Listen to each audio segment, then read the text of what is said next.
Тој проблем е веќе повеќе од 12 години и сега бројката на возила е негде над 1000 броја. Тоа се претежно запрежни возила, земјоделски машини и разни други возила. И запрежни возила.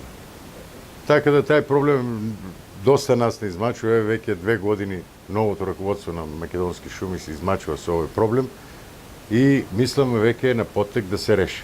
Владата донесе одлука за оттуѓување на овие возила, односно расчистување на сите тие шумски плацеви, кои веќе имаме сознание да плацот во Гостивар и во други градови се расчистуваат.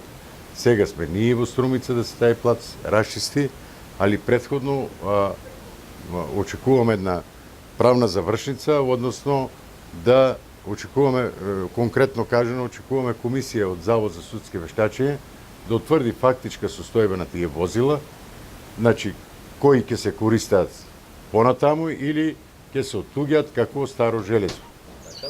Да. Значи, чекате вие комисијата која што ќе одлучи што понатаму. Како е постапката?